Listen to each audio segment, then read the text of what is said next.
On New Year's Eve, the veteran's dog led him to an abandoned building. A secret changed his life. You're about to witness an extraordinary story that will touch your heart and restore your faith in humanity. This is the tale of a veteran, his loyal dog, and a discovery that changed everything on the most unexpected night of the year. Before we begin this emotional journey, make sure to hit that like button, subscribe to the channel, and ring the notification bell so you never miss our incredible stories. Trust me, you won't want to miss what happens when fate intervenes on a cold New Year's Eve in Detroit. The snow fell steadily over Detroit's east side, coating the abandoned houses and empty lots in a deceptive blanket of purity. Marcus Thompson stood at his apartment window, watching the flakes drift past the streetlight below. His German shepherd Duke pressed against his leg, sensing the familiar tension that always gripped his owner during the holidays. The clock on the wall read 8:47 p.m. on December 31st, and the distant pops of early fireworks made both man and dog flinch. Marcus had returned from Afghanistan 3 years ago, but part of him never left. The crowded New Year's celebrations, the noise, the sudden bursts of light, they all took him back to places he'd rather forget.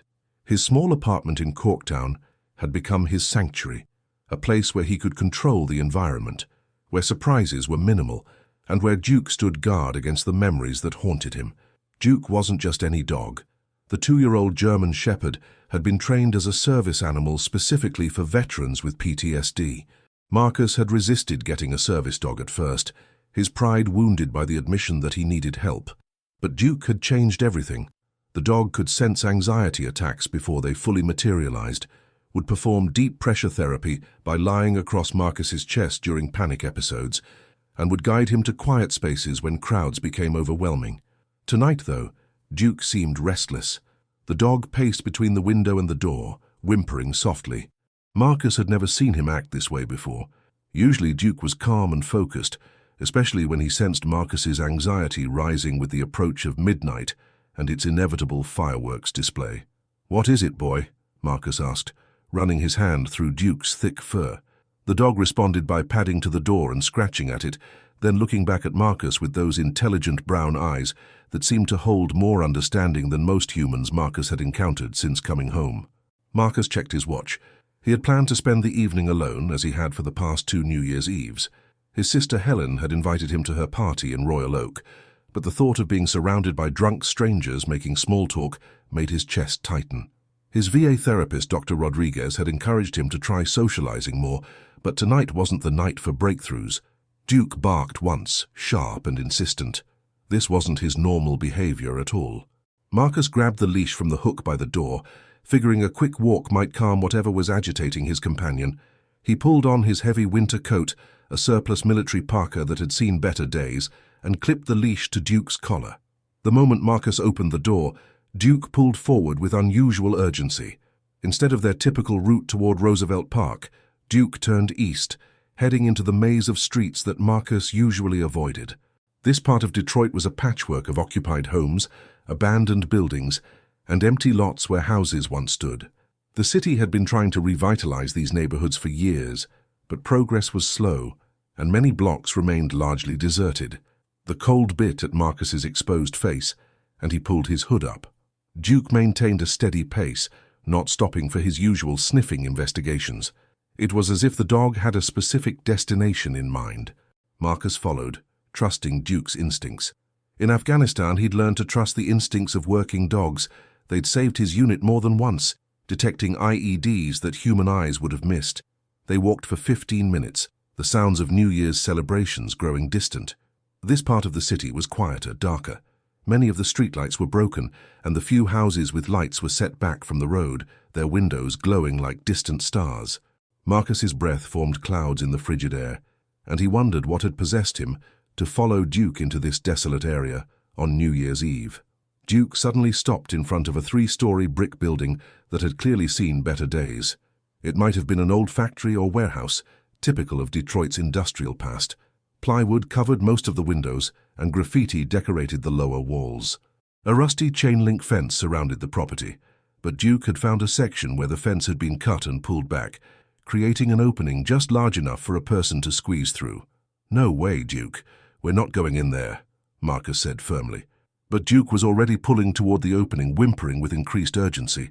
The dog looked back at Marcus, then toward the building, then back again. In the 2 years they'd been together, Duke had never led him astray. The dog's training was impeccable, and his instincts had proven reliable countless times. Against his better judgment, Marcus followed Duke through the fence. The snow had drifted against the building's entrance, but a side door stood slightly ajar. Duke pushed it open with his nose and entered without hesitation. Marcus pulled out his phone and turned on the flashlight, illuminating a long hallway with debris scattered across the floor. The building smelled of mold, rust, and something else. Smoke, but not from a fire. Cigarette smoke, fresh. Duke moved purposefully down the hallway, his nails clicking on the concrete floor. They passed several empty rooms, their doors hanging off hinges or missing entirely. Graffiti covered the walls, and broken glass crunched under Marcus's boots. His military training kicked in, and he moved more quietly, his senses heightened. Someone had been here recently, maybe was still here. They climbed a staircase to the second floor, Marcus testing each step before putting his full weight on it. Duke never hesitated, pulling forward with determination. At the end of the second-floor hallway, a door stood closed. Light leaked from underneath it, and Marcus could hear something. Movement, maybe voices. Duke scratched at the door and whined.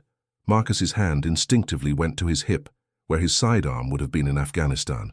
But he was a civilian now in Detroit, not Kandahar. He knocked on the door, calling out, "Hello, anyone in there?" The sounds stopped immediately. There was a long pause. Then a small voice said, "Please don't call the police. We're not doing anything wrong." It was a child's voice. Marcus's tension shifted to concern. "I'm not calling anyone. My dog led me here. Is everything okay?" There was whispered conversation behind the door, then it opened a crack. A young boy, maybe 12 years old, peered out. His face was thin, his clothes worn but clean. Behind him, Marcus could see a dimly lit room with what looked like camping equipment. "You're not from the city? Not a cop?" the boy asked suspiciously. "No, just a guy walking his dog," Marcus replied, keeping his voice gentle. "Is your family in there?" The boy nodded slowly, then opened the door wider. Marcus stepped inside and stopped short. The room had been transformed into a makeshift living space. Sleeping bags were laid out on foam mats. A small camping stove sat on a table made from a door laid across 2 sawhorses. Battery-powered lanterns provided light. And there were people, a woman who looked to be in her 30s, 3 children including the boy who'd answered the door, and an elderly man wrapped in several blankets. The woman stood up quickly, protective instinct clear in her posture. "We're not squatting. We needed somewhere for tonight. The shelters are full because of the cold and we—" "It's okay," Marcus interrupted, holding up his hands peacefully. "I'm not here to cause trouble. My dog just seemed to think someone here needed help." Duke had already moved past Marcus and was approaching the smallest child, a girl who couldn't have been more than 5. She was sitting on a sleeping bag, tears streaming down her face, holding her arm against her chest. Duke sat down next to her and gently nudged her good arm with his nose. "She fell," the woman explained, her voice breaking. "About an hour ago. I think her arm might be broken, but the emergency rooms are packed tonight, and we don't have insurance, and I don't know what to do." Marcus knelt down next to the little girl. Duke was already working his magic, the child's tears slowing as she petted him with her good hand. Marcus had basic medical training from his military service, and he gently examined the girl's arm. It was swollen and bruised, definitely needing medical attention. "What's your name?" he asked the girl. "Lily," she whispered. "Well, Lily, you're being very brave. My dog Duke thinks you're pretty special." He looked up at the woman. "She needs to go to the hospital. I can drive you." The woman's eyes filled with tears. "We can't afford—" "There's a VA hospital about 20 minutes from here. They have an emergency room that takes civilian overflow on nights like this. They won't turn away a child." Marcus had learned this during one of his own late-night visits, when panic attacks had convinced him he was having a heart attack. The woman introduced herself as Sarah Martinez. The elderly man was her father, Luis, who had diabetes and had been struggling since losing his job at an auto parts plant 6 months ago. The other 2 children were Sarah's sons, Miguel, the 12-year-old who'd answered the door, and Carlos, who was 8.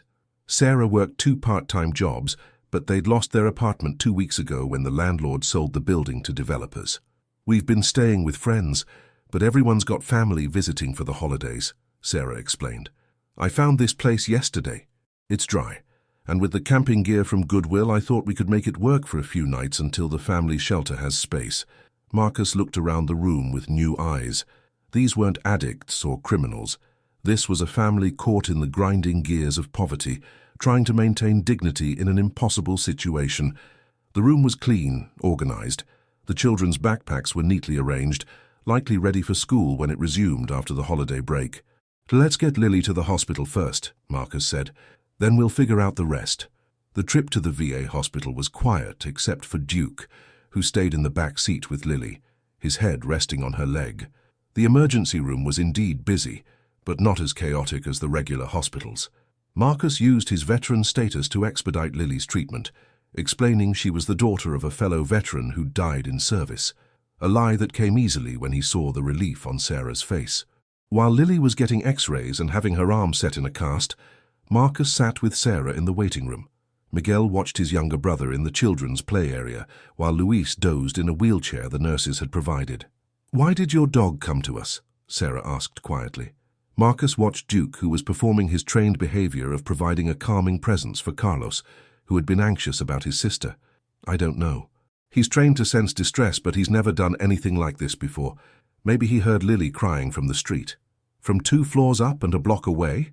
Sarah's smile was tired but genuine. "That's some dog." "Yeah, he's special." Marcus paused, then made a decision that surprised him. "Look, I know you don't know me, but I have a 2-bedroom apartment. The 2nd bedroom is just storage right now. You and your family could stay there tonight at least. It's New Year's Eve. Kids shouldn't be in an abandoned building on New Year's Eve." Sarah's pride warred with her desperation, visible in her expression. "We don't take charity." "It's not charity.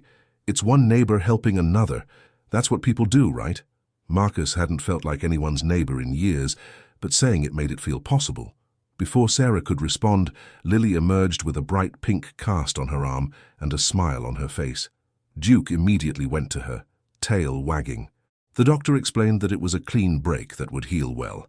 He prescribed pain medication and gave them follow-up instructions, never questioning Marcus's story about insurance and payment. It was nearly 11 when they arrived at Marcus's apartment.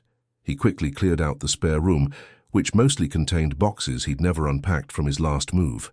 Sarah and her father took the bedroom, while Marcus set up his camping gear, ironically the same kind the family had been using, in the living room for the boys.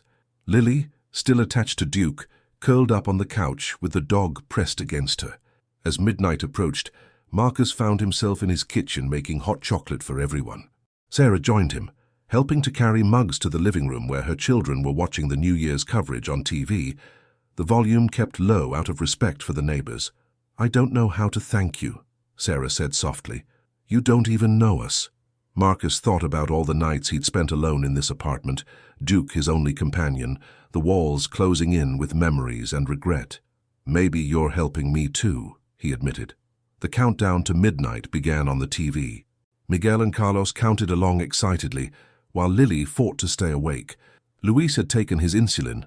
Marcus had driven him to a 24-hour pharmacy to fill his prescription, and was looking better than he had in the abandoned building.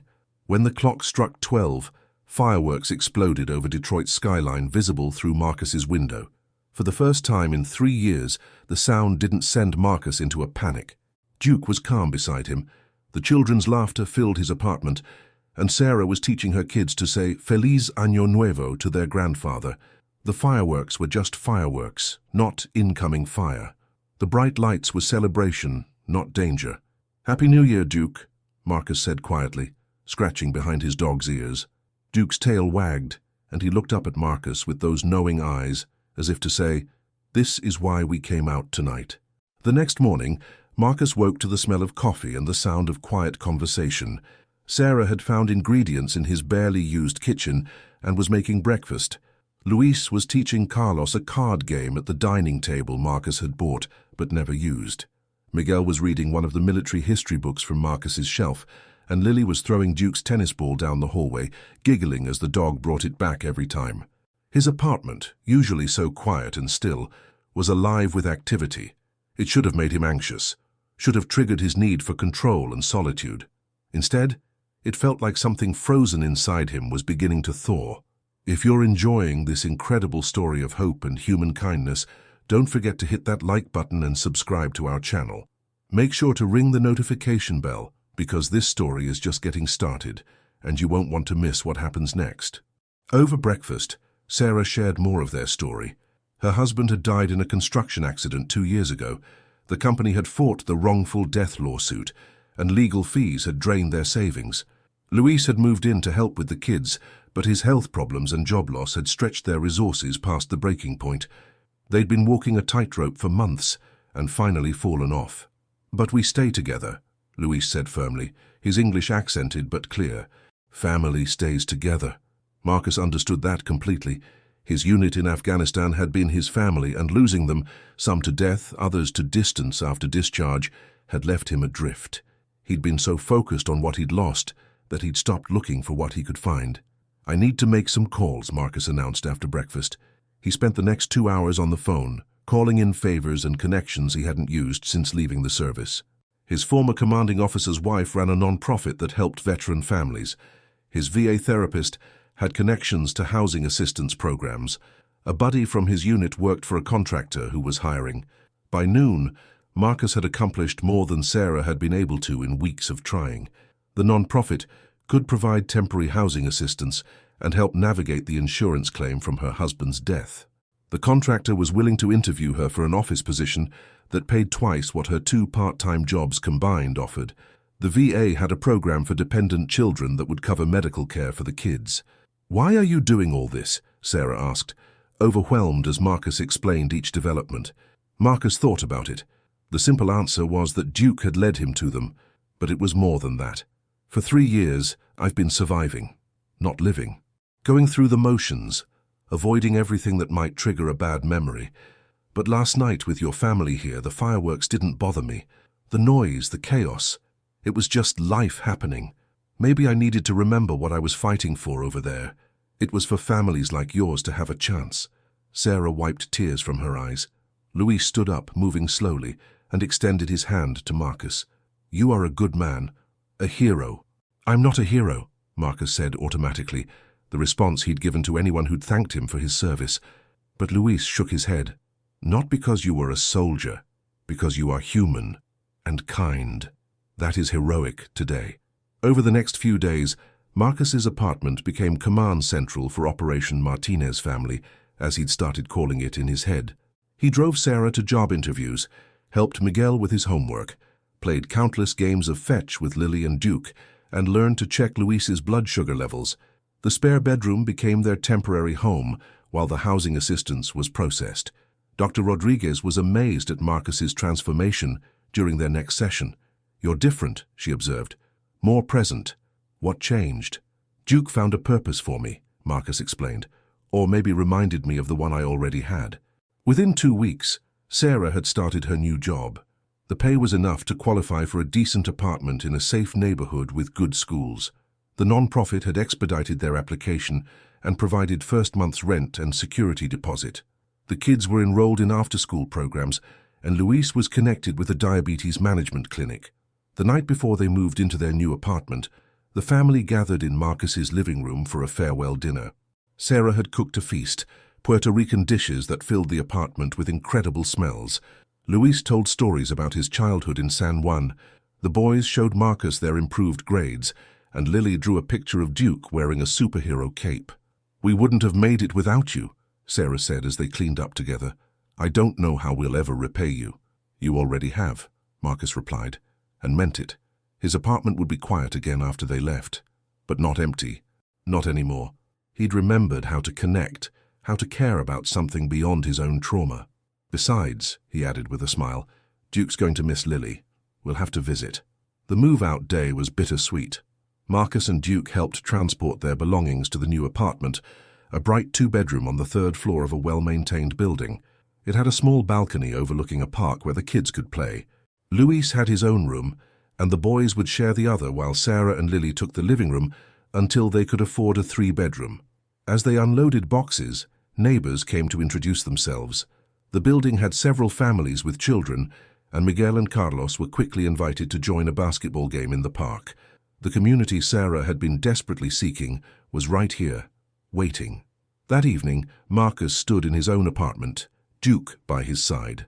It was quiet, but not oppressively so. The silence felt different now, peaceful rather than isolating. He'd started to think about what came next. Maybe he'd volunteer with other veteran families in crisis. Maybe he'd go back to school, finish the engineering degree he'd started before enlisting. Maybe he'd just keep being available when Duke sensed someone needed help. His phone buzzed with a text from Sarah. It was a photo of the kids doing homework at their new kitchen table, Luis reading a newspaper in a comfortable chair behind them. Home, was all the message said. Marcus smiled and showed the photo to Duke, who wagged his tail. They'd done good. They'd found a family in an abandoned building and helped them find their way home. But more than that, Marcus had found his own way back to the world of the living. The weeks turned into months, and the Martinez family thrived. Sarah excelled at her job and received a promotion. Luis's health stabilized with proper medical care and medication. Miguel made the honor roll, and Carlos joined the school band. Lily's arm healed perfectly, and she started kindergarten with enthusiasm. Marcus and Duke remained part of their lives. Sunday dinners became a tradition, with Marcus teaching the boys basic self-defense, while Sarah taught him to cook Puerto Rican dishes. Luis and Marcus would play dominoes, the older man consistently beating the veteran, while offering wisdom disguised as casual conversation. "You saved us," Luis said one evening as spring arrived in Detroit. "Duke saved you," Marcus corrected. "I just followed." "No," Luis insisted. "Duke brought you to us, yes, but you chose to help. You chose to open your door, your home, your heart. That was you, not the dog." Marcus had started attending veteran support groups, sharing his story of finding purpose through helping the Martinez family. Other veterans responded, sharing their own struggles with isolation and purposelessness. Together, they started an informal network, checking on each other, offering help when needed. Dr. Rodriguez noticed the change immediately. Marcus's hypervigilance had decreased. His anxiety attacks were less frequent and less severe. He was sleeping better, eating better, engaging with life rather than just enduring it. "What Duke did that night," she said during one session, "leading you to that family, do you think it was coincidence?" Marcus had thought about this often. "I don't know if Duke heard something or sensed something or if it was just chance, but I don't think it matters. What matters is that I followed him. I trusted him enough to walk into the unknown, and everything changed because of it." One afternoon in late spring, Marcus received a call from Sarah. She was crying, but they were happy tears. The wrongful death lawsuit had finally been settled. The construction company, facing mounting evidence of safety violations, had agreed to a substantial settlement. It wouldn't bring her husband back, but it would secure her children's futures. College funds could be established. Luis's medical care would never be a concern again. "We want to do something to pay it forward," Sarah told Marcus when he and Duke visited that evening. "Like you did for us, help another family that's struggling." Together, they brainstormed ideas. Marcus had connections through the VA and veteran networks. Sarah understood the bureaucracy of poverty, the maze of assistance programs that were available but nearly impossible to navigate alone. Luis had the patience and wisdom to mentor other grandfathers raising grandchildren. The boys could tutor younger kids, and even Lily wanted to help, suggesting Duke could visit sad children. By summer, they had formed an informal organization, not a registered non-profit, that would come later, but a network of families helping families. Veterans like Marcus, who had space and resources. Families like the Martinezes, who had survived crisis and could guide others through it. Duke became something of a mascot, his picture on the flyers they posted at VA centers and community boards. The first family they helped together was a young veteran named James, his pregnant wife Maria, and their toddler son. James had lost his job due to PTSD-related issues, and they were living in their car. Duke found them, of course, leading Marcus on another unexpected walk that ended at a park where the family was trying to stay cool in the summer heat. The network swung into action. Marcus provided temporary housing. Sarah navigated the assistance programs. Luis watched the toddler while Maria went to prenatal appointments. The boys helped James create a resume and practice for interviews. Within a month, James had a job, they had an apartment, and another family had been pulled back from the edge. Each success strengthened the network. Each family helped became helpers themselves. The movement grew organically. spreading through word of mouth and occasionally Duke's mysterious intuition for finding people in need. One evening, as summer turned to fall, Marcus hosted a barbecue for all the families they'd helped. His small apartment couldn't accommodate everyone, so they used the community garden space behind his building. There were 15 families in attendance, nearly 60 people total. Children played while adults shared stories and resources. Duke moved through the crowd like a four-legged therapist, somehow knowing who needed his attention most. Sarah stood beside Marcus as they watched the gathering. "Look what you started," she said. "We started," Marcus corrected. "All of us. Even Duke. Especially Duke," Sarah laughed. "But Marcus, you need to know something. That night, New Year's Eve, when Lily fell, I had given up. I was sitting in that cold building, watching my father struggle to breathe, my children trying to be brave, and I had given up. I thought we were going to become another statistic, another family destroyed by circumstances beyond our control." She paused, wiping tears from her eyes, and then Duke walked through that door, followed by a man who had every reason to walk away but didn't. "You didn't just give us shelter that night. You gave us hope. You showed us that strangers could still care, that community still existed, that we weren't alone." Marcus felt his own eyes burning with unshed tears. In Afghanistan, he'd fought for abstract concepts, freedom, democracy, security. But here, in Detroit, he'd found something concrete to fight for. Not with weapons, but with kindness, connection, and the simple act of opening his door when Duke told him someone needed help. As the barbecue wound down and families began heading home, Miguel approached Marcus. The boy had grown several inches and carried himself with new confidence. "Mr. Marcus," he said formally, "I've decided what I want to be when I grow up." "Oh yeah? What's that?" "A veteran," Miguel said proudly. "Like you." Marcus knelt down to Miguel's level. "Being a veteran means serving in the military first, and that's a big decision that you've got time to think about. But what makes me proudest isn't my military service. It's what we do after, how we serve our communities, how we help each other. You don't need to be a veteran to do that." Miguel nodded seriously. "Then I want to be like you and Duke, someone who helps." As fall progressed toward winter, the network continued to grow. Local news picked up the story, dubbing Duke the angel dog of Detroit, much to Marcus's embarrassment. Donations started coming in, not money but practical things. Furniture, clothing, job leads, offers of temporary housing. The community was responding to the community's need. Marcus had started dating, something Dr. Rodriguez had been encouraging for years. Her name was Janet, a nurse at the VA hospital who'd noticed him during his many visits with families needing medical help. She understood PTSD, understood the walls veterans built, and was patient enough to help him dismantle them brick by brick. Duke approved of Janet immediately, which Marcus took as the ultimate endorsement. She joined their Sunday dinners with the Martinez family, fitting in seamlessly. Lily declared Janet her new best friend after she painted the little girl's nails in sparkly purple polish. One December evening, as the first anniversary of that fateful New Year's Eve approached, Marcus sat in his apartment, reflecting on the year. The spare bedroom that had housed the Martinez family now served as an office for the network, complete with filing cabinets of resource information, a computer for helping families apply for assistance, and a bulletin board covered with photos of families they'd helped. Duke lay at his feet, older now but still alert, still ready to signal when someone needed help. The dog's graying muzzle rested on Marcus's foot, a constant grounding presence. The phone rang. It was Sarah, her voice excited. "Marcus, you need to come over. Bring Duke." When they arrived at the Martinez apartment, Marcus found it full of people, families they'd helped, volunteers from the network, friends from the neighborhood. A banner hung across the living room. "Thank you, Marcus and Duke." "It's not my birthday," Marcus said, confused. "No," Sarah said, "but it's almost the anniversary of when you saved us, and we wanted you to know what that means." One by one, families stood to share their stories. James and Maria, whose baby daughter had been born healthy and safe in a real home instead of a car.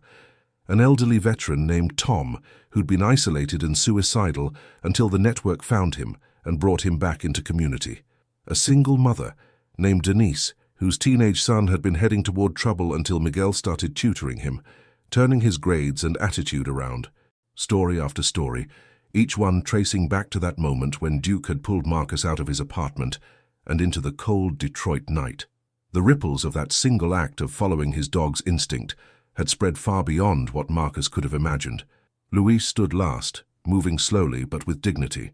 In Puerto Rico we have a saying, "En la unión está la fuerza." In unity there is strength. Marcus, you and Duke showed us that unity still exists. You reminded us that we are not alone, that we are stronger together than apart. He raised a glass of coquito, the Puerto Rican eggnog Sarah had made for the occasion. To Marcus and Duke, who brought us together, and to all of us who stay together. The room erupted in cheers and applause. Duke, startled by the noise, looked up at Marcus with confusion. Marcus knelt and hugged his dog, whispering, "You did this, boy. You did all of this." As the party continued around them, Marcus thought about the journey from that lonely New Year's Eve to this moment. He'd spent years believing he was broken. That war had stolen his ability to connect with the world. But Duke had known better. Duke had known that the skills that made Marcus a good soldier, loyalty, protection, sacrifice, also made him a good neighbor, a good friend, a good man.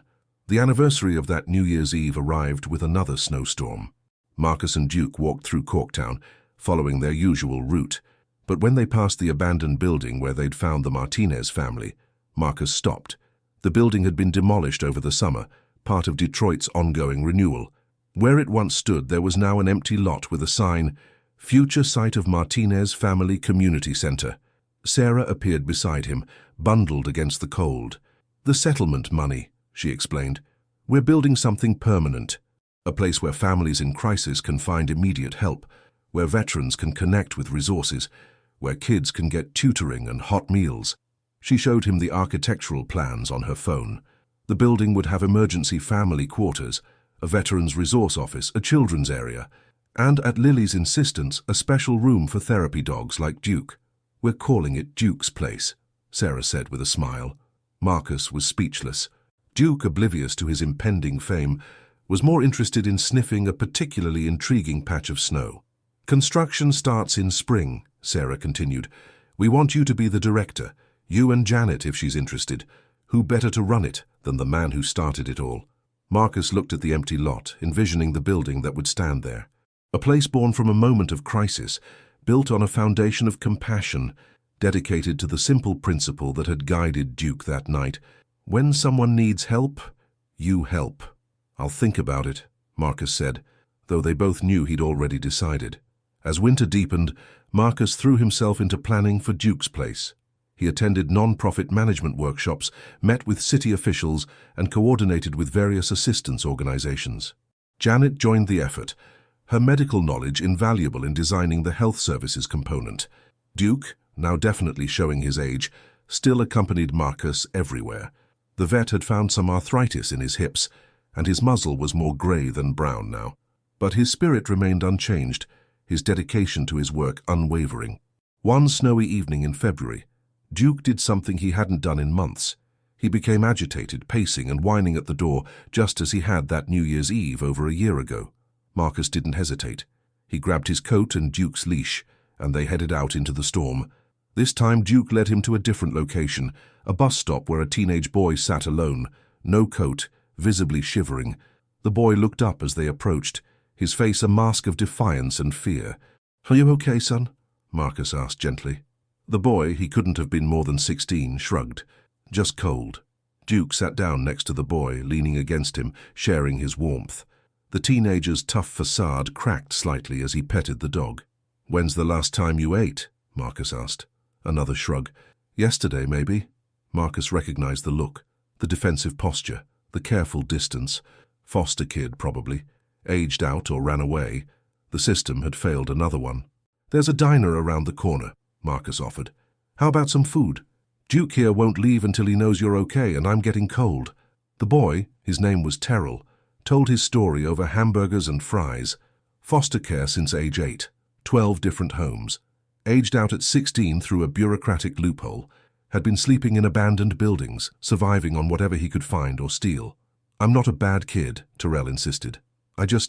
Nobody ever wanted me permanent, you know." Marcus knew. He understood unwantedness, understood feeling disposable. The military had given him purpose, belonging. Terrell had never found his equivalent. "You ever meet the Martinez family?" Marcus asked. "They run an informal network for people who need help." By the end of the night, Terrell was sleeping on Marcus's couch, Duke curled up beside him. Sarah had already begun making calls, finding resources for aged-out foster youth. Luis had offered to teach Terrell his trade. He'd been an electrician before the auto parts plant.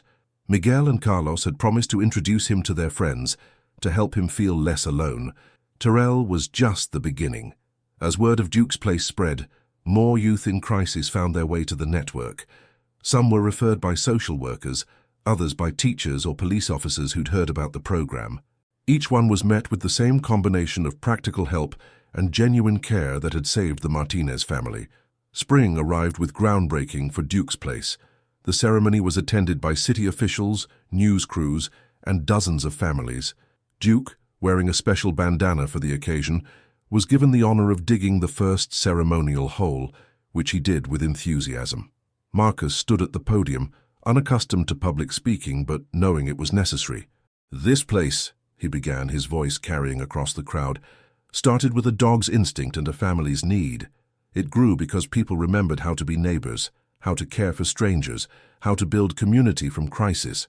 He looked at the Martinez family in the front row, at Terrell standing with the other youth they'd helped, at Janet beside him, at Duke lying at his feet. "We call it Duke's place because Duke taught us something important. Help doesn't need to be complicated. Sometimes it's as simple as following when someone leads you to where you're needed. Sometimes it's opening your door on a cold night. Sometimes it's just showing up." The construction of Duke's place became a community effort. Veterans with construction skills volunteered their time. Local businesses donated materials. Families who'd been helped by the network came to paint walls and lay flooring.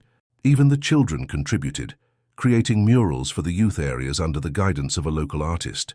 As summer reached its peak, Duke's health began to decline more rapidly. The arthritis was worse, and the vet found a mass in his abdomen. Surgery was an option, but at Duke's age, with no guarantee of success, Marcus faced an impossible decision. "He's been a working dog his whole life," the vet said gently. What would he want? Marcus knew. Duke would want to keep working, keep helping until he couldn't anymore. So that's what they did. Pain management kept Duke comfortable, and he continued his rounds, slower now, but no less dedicated. He visited the construction site daily, supervising in his way. He still sensed when someone needed comfort, still offered his presence as healing. One August evening, Duke led Marcus on one last walk. Moving slowly, deliberately, he took Marcus to every significant spot in their shared journey. The park where they'd first played fetch after Marcus adopted him. The VA hospital where Duke had waited patiently through countless therapy sessions. The spot where the abandoned building had stood, now showing the rising frame of Duke's place, the Martinez family's apartment building. At each stop, Duke paused as if saying goodbye. They ended up back at Marcus's apartment as the sun set over Detroit. Duke climbed onto his favorite spot on the couch, something Marcus had never allowed before his illness. Marcus sat beside him, and Duke rested his head on Marcus's lap, sighing contentedly. "You did good, boy," Marcus whispered, tears flowing freely. "You saved me. You saved all of us."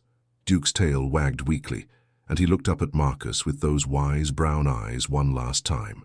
Then, peacefully, surrounded by love, Duke let go. The funeral was held at the construction site of Duke's place. Hundreds attended, families Duke had helped find, veterans he'd comforted, children he'd played with. The Martinez family created a memorial garden where Duke was laid to rest, a place of peace in the heart of the community center he'd inspired. Sarah spoke at the service. "Duke showed us that angels don't always have wings. Sometimes they have 4 legs and wet noses. Sometimes they show up when you've lost all hope, leading someone to help you. Duke didn't just find people in crisis. He created a family out of strangers, a community out of isolation." Marcus couldn't speak. Janet held his hand as person after person shared stories of how Duke had touched their lives. Lily, now 7 and articulate beyond her years, read a poem she'd written about the dog who'd saved her family. Terrell, who'd been accepted into a technical program for electrical work, talked about the night Duke found him at the bus stop. As the service ended, a surprise visitor arrived. Another German shepherd, younger, energetic, led by a trainer from the same program where Duke had come from. "This is Hope," the trainer explained to Marcus. "She's been in training as a service dog, but she's got something extra, like Duke did. She needs a special handler, someone who understands that service isn't just about the veteran, but about the community." Hope approached Marcus cautiously, then sat at his feet, looking up at him with eyes that held familiar intelligence and purpose. "Duke picked her," the trainer added. "We brought him to evaluate puppies a year ago when he could still travel. He spent the whole session with this one. We think he was choosing his replacement." Marcus knelt down, and Hope placed her paw on his knee, just as Duke used to do. It wasn't about replacing Duke, nothing could do that. It was about continuing the work, carrying forward the mission of finding those in need and bringing them home. Duke's place opened that October, just before the second anniversary of that fateful New Year's Eve. The building was beautiful, warm, welcoming, designed to dignity rather than just functionality. The emergency family suites were small but private. The Veterans Resource Center was staffed by volunteers who'd been through the programs themselves. The youth area was vibrant with Terrell's friends' artwork and equipped with computers donated by local tech companies. The therapy dog room, Duke's den as everyone called it, was special. Photos of Duke covered one wall, and his collar hung in a place of honor. Hope had already begun working, seeming to understand the legacy she'd inherited. Opening day was organized chaos. Families seeking help, volunteers offering services, city officials touring the facility. Marcus, as director, moved through it all with Janet, solving problems, making connections, ensuring everyone felt welcome. As evening approached and the initial rush calmed, Marcus stood in Duke's den with Hope, looking at the photos of his old friend. The Martinez family joined him, Sarah, now the assistant director, Luis, the volunteer coordinator, the children, all involved in various programs. "He would be proud," Luis said simply. "He would be working," Marcus replied with a sad smile. "Probably would have found 3 more families by now." A knock at the door interrupted them. A young woman stood there holding a toddler, a scared look in her eyes. I heard you help people. We've been sleeping in our car, and it's getting cold, and I don't know what to do." Without hesitation, Hope walked over to the woman, sat down, and leaned against her leg. The woman's tears started flowing as she petted the dog. "You're in the right place," Sarah said gently. "Come on, let's get you and your little one something warm to eat, and we'll figure everything out." As Sarah led the woman to the kitchen area, Marcus realized the cycle was beginning again. Another family in crisis, another chance to help, another opportunity to build community from chaos. That New Year's Eve, the second anniversary of Duke finding the Martinez family, Duke's place hosted its first annual celebration. The main room was full of families, those in temporary residence, those who'd been helped before, volunteers, supporters. Children played while adults shared food and conversation. Marcus stood to address the crowd, Hope by his side. 2 years ago tonight, my dog Duke dragged me out of my apartment and into a blizzard. I thought he was crazy. Turns out, he was just seeing something I couldn't. That isolation isn't safety. That protecting yourself from pain also protects you from joy. That the only way to heal is through connection. He looked around the room at all the faces, all the stories of crisis and recovery, struggle and support. Duke taught us that help often comes from unexpected places, that a veteran with PTSD and a homeless family could save each other, that a therapy dog could build a community, that the smallest act of kindness, following your dog into the snow, can ripple out in ways you never imagined. As midnight approached, instead of watching the ball drop on TV, everyone went to the memorial garden. Candles were distributed, and in the cold, clear night, they stood around Duke's resting place. "Make a wish," Sarah told the group. "Not for yourself, but for someone who needs help, someone who's out there tonight, cold and scared and alone. Wish for them to find their way here, to find their Duke, their Marcus, their family." 100 candles flickered in the darkness. 100 wishes for strangers not yet met but already loved. Hope sat beside Duke's marker, alert, as if listening for the next call to action. The fireworks began over Detroit, bright explosions of color and sound. Marcus didn't flinch. These were celebrations of life, of community, of the possible. Lily held his hand on one side, Janet on the other.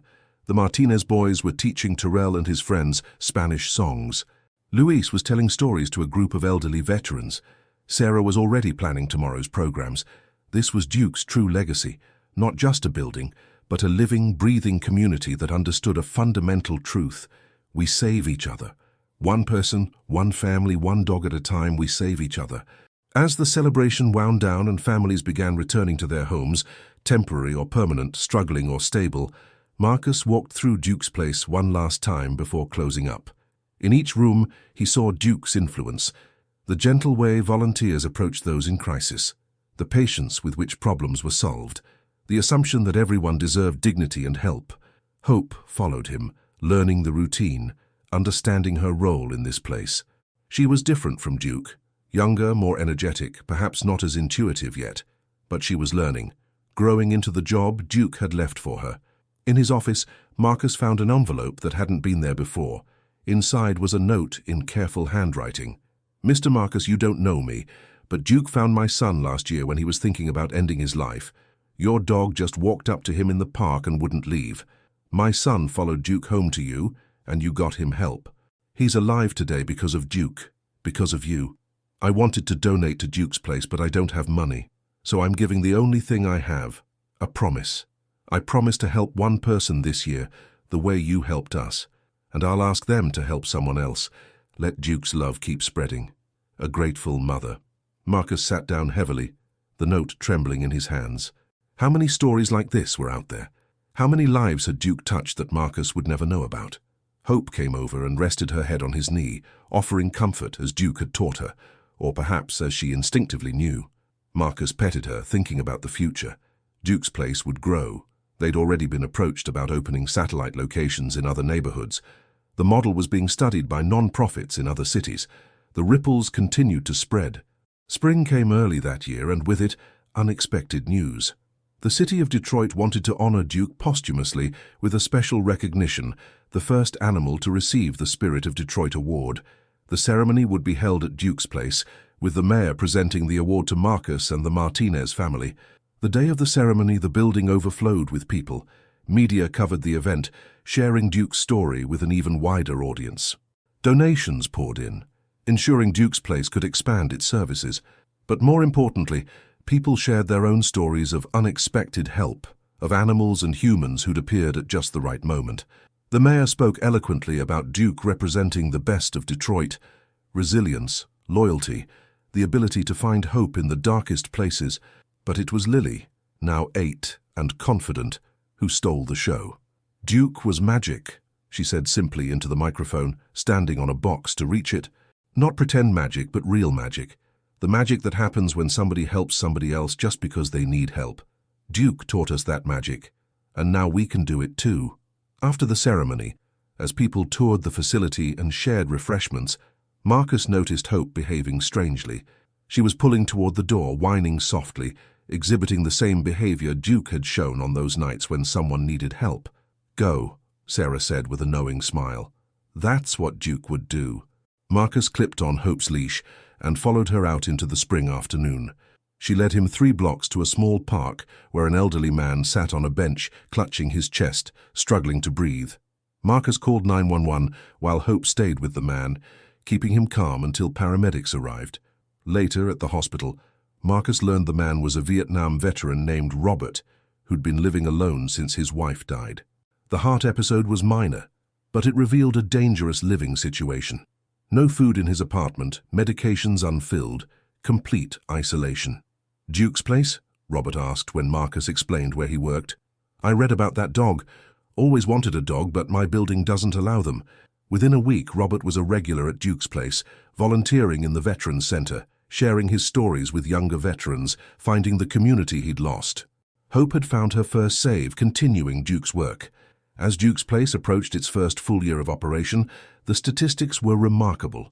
Over 200 families helped with emergency housing, 150 veterans connected with resources, 75 aged-out foster youth given support and guidance.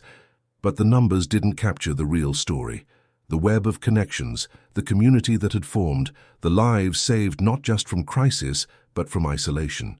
Marcus stood in Duke's den one evening, Hope beside him, looking at the wall of photos that had grown beyond just Duke. Now it included all the therapy dogs who volunteered, all the families who'd passed through, all the moments of connection and recovery. Janet joined him, slipping her hand into his. They'd gotten engaged at a small ceremony in the memorial garden, with Hope as ring-bearer and the entire extended Duke's Place family in attendance. "Regrets?" she asked, knowing Marcus sometimes struggled with how different his life had become. "No," Marcus said without hesitation. "Duke knew something I didn't, that my war wasn't over. It had just changed. Instead of fighting against enemies, I'm fighting for families. Instead of destroying, I'm building. This is what I was meant to do. Duke just had to show me the way." As if in agreement, Hope's tail wagged and she looked toward the door. Another family had just walked in, looking lost, scared, desperate. Sarah was already moving to greet them, Louise preparing food, the kids setting up the children's play area. This was Duke's true monument, not a building or an award, but a living system of care that activated whenever someone needed help. It had started with one dog's instinct and one man's willingness to follow. Now it was unstoppable, self-sustaining, growing.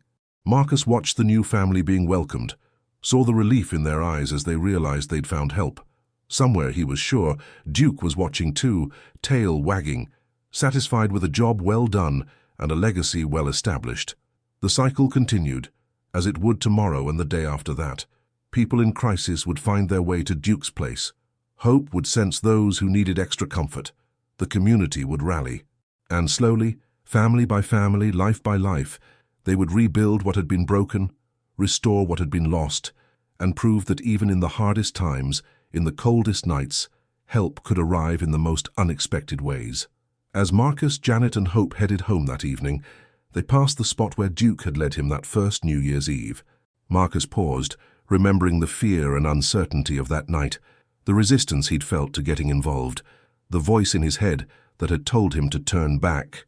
"Thank you, boy," he whispered to the empty air. "Thank you for not letting me turn back." Hope looked up at him, then forward, ready for whatever came next.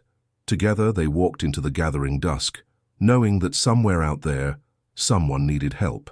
And when the moment came, they'd be ready, just as Duke had taught them. The work would never be finished. There would always be another family in crisis, another veteran struggling, another youth aging out of care. But that was okay. That was the point. The helping itself was the healing. The community itself was the cure. Duke had understood that from the beginning. It had just taken the rest of them a little longer to catch up. But now they had, and Duke's love, disguised as a simple dog's instinct to help, would ripple outward forever, touching lives that would never know the story of a German shepherd who walked into an abandoned building on New Year's Eve and changed everything. This was Duke's story, but more than that, it was Detroit's story, America's story, humanity's story. The endless capacity for redemption, connection, and hope, sometimes arriving on four legs, asking nothing more than that we follow where kindness leads. The next morning brought fresh challenges and fresh opportunities. A family of refugees from Syria had been referred to Duke's Place, bringing language barriers and cultural differences that would require new solutions. Terrell had been accepted into college with a full scholarship, the first in his foster care cohort to achieve this. Robert, the Vietnam veteran Hope had found, wanted to start a program connecting older and younger veterans. Marcus convened the morning meeting in the main hall of Duke's Place. The core team had grown. Sarah, Louise, Janet, several other veterans, formerly homeless individuals who'd become counselors, and always, at the center of every gathering, Hope and the rotating cast of therapy dogs who'd joined the mission. "Every day, Duke's legacy grows stronger," Marcus began, "not because of this building or these programs, but because each person we help becomes a helper. Each family we save saves another. That's how we honor Duke, by never stopping, never turning away, never forgetting that we're all just one crisis away from needing help, and one act of kindness away from providing it." The meeting continued with logistics and planning, but Marcus's mind drifted to a conversation he'd had with Dr. Rodriguez the previous week. She'd remarked on his transformation from isolated veteran to community leader. "Duke didn't cure your PTSD," she'd observed. "He gave you purpose that was bigger than your trauma. He showed you that your military training, the hypervigilance, the protective instincts, the ability to act under pressure, these weren't symptoms to be suppressed, but skills to be redirected." She was right. Marcus still had bad days, still flinched at certain sounds, still struggled with crowds sometimes, but now these challenges existed within a framework of meaning. Every panic attack he managed was experience he could share with another veteran. Every sleepless night was an opportunity to answer the crisis hotline. His wounds had become his wisdom. As the meeting concluded and everyone dispersed to their various duties, Hope approached a young woman who'd been sitting quietly in the corner.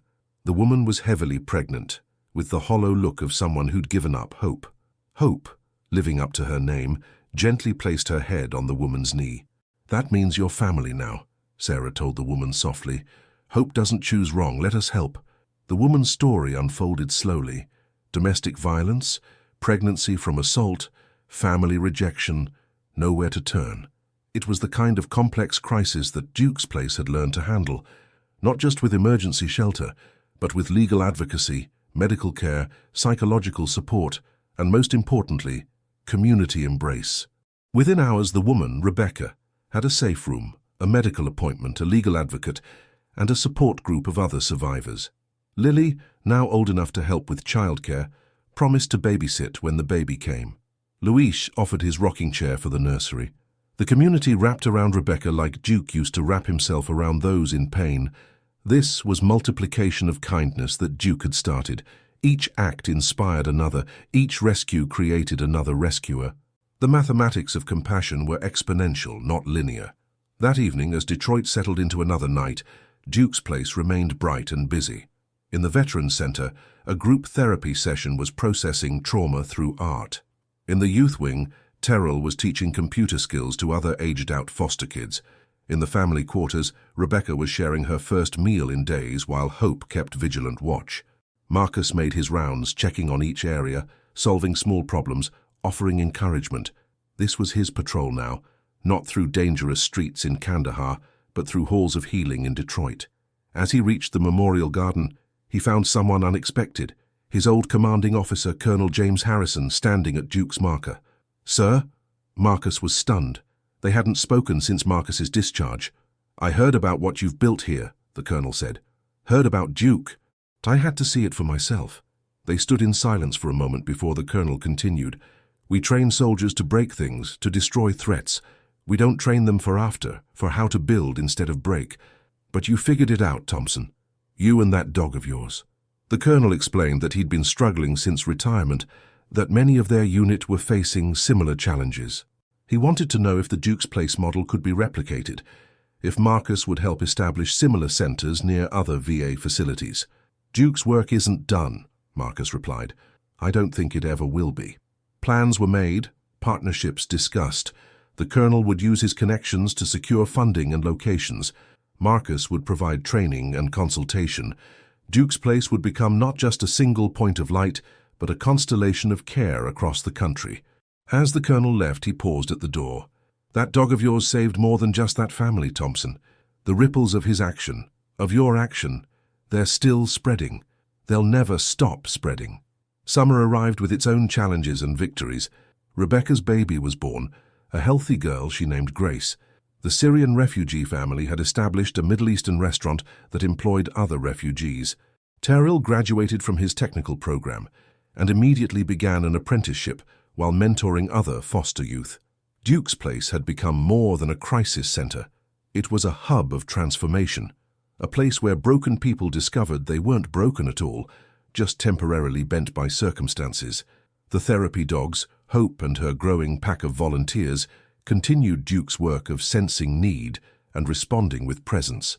One particularly hot July evening, a thunderstorm knocked out power to half of Detroit. Duke's Place, equipped with generators thanks to a recent donation, became a cooling center.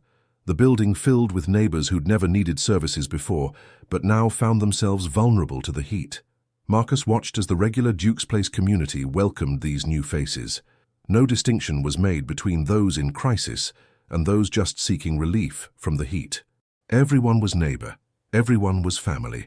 This was Duke's deepest teaching, that the line between helper and helped was imaginary, that everyone moved back and forth across that line throughout their lives.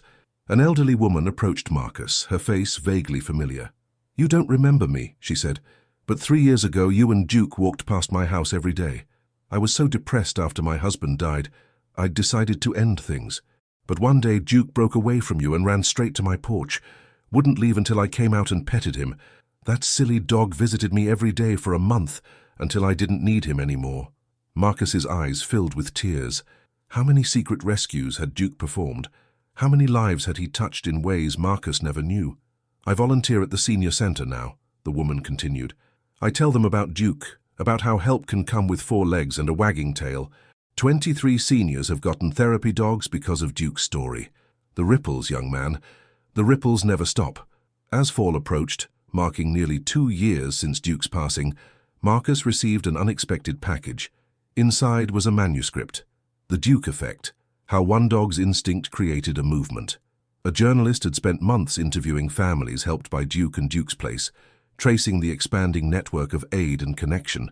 The stories were staggering. A teenager who'd been stopped from suicide by encountering Duke's story online.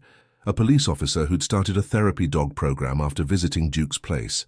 A wealthy philanthropist who'd funded 3 similar centers after reading about Duke. The Syrian refugees whose restaurant now employed 12 people and fed dozens of homeless individuals daily. But it was the final chapter that broke Marcus completely. It was written by Miguel, the Martinez boy who'd once dreamed of being like Marcus. Now 17, Miguel described how that New Year's Eve had changed not just his family's circumstances, but their entire understanding of community. "Duke showed us that we're all connected," Miguel wrote. "That one person's crisis is everyone's concern, that one dog's compassion can reshape a city. I've watched Mr. Marcus and Hope continue Duke's work, but the truth is, we're all Duke now. Every time we help instead of walking past, every time we open our door instead of locking it, every time we see need and respond, we're Duke." The book would be published, with all proceeds going to Duke's Place and its satellite locations. But more than money, it would spread Duke's story further, inspiring more action, more connection, more hope. On the 2nd anniversary of Duke's death, a statue was unveiled in the Memorial Garden. Not a grand monument, but a life-sized bronze of Duke sitting alert, watching, waiting to help. The plaque read simply, "Duke, he showed us the way." The ceremony was beautiful, with hundreds attending, but it was what happened after that truly honored Duke's memory. Hope suddenly began pulling toward the street, exhibiting that familiar, urgent behavior. Marcus and Janet followed, along with several others. 2 blocks away, they found a teenager standing on a bridge, looking down at the water below. Hope reached him first, gently taking his sleeve in her mouth, pulling him back from the edge. The boy collapsed, sobbing, as the Duke's Place community surrounded him with support, not judgment. Later, as the boy, Anthony, was safe in the youth wing, receiving care and connection, Marcus realized this was Duke's true monument.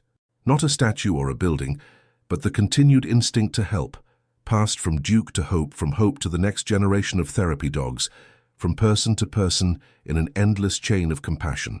Winter came early that year, with November's snow that reminded everyone of that fateful New Year's Eve. Duke's Place was at capacity, with 3 more locations under construction in other cities. The model had been studied, replicated, adapted. Duke's instinct had become a movement. Marcus, now married to Janet, stood in their apartment, the same one where it all began. They'd kept it simple, a reminder of where the journey started. Hope lay in Duke's old spot on the couch, alert even in rest. "Do you ever wonder," Janet asked, "what would have happened if Duke hadn't pulled you out that night?" Marcus had wondered, especially in quiet moments. He would have remained isolated, broken, slowly disappearing into his trauma. The Martinez family might not have survived that winter. All the families helped, all the connections made, all the lives saved, none of it would have happened. "Duke knew," Marcus said simply. "Somehow he knew that saving them would save me. That building community would heal what isolation couldn't. He knew before any of us did." As if in response, Hope's tail thumped against the couch. Outside, snow began to fall again, but inside Duke's Place and in hundreds of homes connected by its network, families were warm, safe, together. The phone rang. Another crisis, another family in need, another opportunity to continue Duke's work. Marcus answered, listened, promised help would come. It always did now. Duke had made sure of that. As the 3rd New Year's Eve, since that first faithful night approached, Duke's Place prepared for its annual celebration. But this year would be different. This year, they weren't just celebrating survival, but triumph. The Martinez family had purchased their first home, a modest 3-bedroom house 6 blocks from Duke's place. Luis's health was stable, managed by consistent care. Miguel had been accepted to the University of Michigan with a full scholarship, planning to study social work. Carlos was thriving in high school, president of the Student Volunteer Club. Lily, now 9, had started a junior therapy dog program, teaching other children how to work with animals to help people. Terrell had not only graduated from college, but had started his own electrical contracting business, specifically hiring other aged-out foster youth. Rebecca had become a counselor at Duke's place, using her experience to help other women escape abuse. The Syrian family's restaurant had become a cornerstone of the neighborhood's revitalization. Each success story created more success stories. Each person helped became a helper. Duke's simple act of leading Marcus into the snow had created an avalanche of kindness that showed no signs of stopping. On New Year's Eve itself, the celebration at Duke's place was larger than ever. The main hall overflowed with families, volunteers, supporters, but at 8:47 p.m., the exact time Duke had first gotten restless 3 years ago, everyone fell silent. Marcus stood to speak, Hope beside him. 3 years ago tonight, Duke changed all our lives. He saw connection where I saw danger. He saw family where others saw strangers. He saw possibility where anyone else would have seen hopelessness. He looked around the room at the hundreds of faces, each with their own story of crisis and recovery. Duke's been gone for over 2 years now, but look around this room. He's still here, in every act of kindness, in every moment of connection, in every time we choose to help instead of look away. We are all Duke's legacy. As midnight approached, everyone moved to the memorial garden despite the cold. The bronze Duke seemed to watch over them, snow gathering on his ears and nose. Hope sat beside the statue, a living continuation of its subject's mission. The countdown began. 10, 9, 8. Each number shouted by hundreds of voices. Children who'd been homeless, veterans who'd been suicidal, elderly who'd been forgotten, teenagers who'd been discarded, all together, all family. At midnight, instead of fireworks, they released biodegradable lanterns into the sky, each one carrying a wish for someone still in need, someone still waiting for their Duke moment. The lanterns rose like prayers, like promises, like hope itself ascending into the darkness. Marcus watched them rise, Janet's hand in his. Hope pressed against his leg. Somewhere out there, someone was in crisis. Someone was alone, afraid, desperate. But also somewhere out there, someone was ready to help. The network Duke had started would find them, connect them, save them both. "Thank you, Duke," Marcus whispered to the snowy sky. "Thank you for showing us the way." Hope barked once, sharp and clear in the cold night. Then she turned toward the building, toward warmth and light and community, leading them all back inside. There was work to do tomorrow, people to help, connections to make. Duke's work was never done. It would never be done. And that was exactly as it should be. The ripples continued to spread, unstoppable now, a permanent wave of compassion that had started with one dog's instinct and one man's willingness to follow. In a world that often seemed broken beyond repair, Duke had proved that healing was possible. One rescue at a time, one connection at a time, one moment of choosing love over fear at a time. This was Duke's story, but it was also Detroit's story, humanity's story, the endless capacity for redemption and grace, delivered not through grand gestures, but through simple acts of showing up, paying attention, and responding to need with presence. And somewhere in the space between what was and what could be, Duke's spirit lived on. In Hope's instinct, in Marcus's purpose, in Sarah's determination, in every hand extended to someone in need. The German shepherd who'd walked into an abandoned building on New Year's Eve had become something larger than himself, a symbol and a system, a memory and a movement. The work continued. The work would always continue. And that itself was the miracle. Not that suffering existed, but that compassion existed to meet it, multiplying with each encounter, growing stronger with each connection, proving again and again that love was not only possible, but inevitable, when people remembered they belonged to each other. Duke had known this all along. It had just taken everyone else a little while to catch up. But now they had, and the world was different because of it, better because of it. More whole because a dog named Duke had refused to let his human remain isolated, had insisted on connection, had demonstrated that the only real security came not from walls, but from community. This was Duke's greatest teaching and his lasting gift. We save ourselves by saving each other, and the saving never ended. If this incredible story touched your heart and reminded you that miracles can happen when we open ourselves to helping others, please give this video a like and subscribe to our channel. Hit that notification bell to join our community of people who believe in the power of compassion and connection. Share this story with someone who needs to hear it today, because you never know, you might be the Duke in someone else's story. Thank you for witnessing this journey of hope. And remember, sometimes the greatest adventures begin when we simply follow where kindness leads.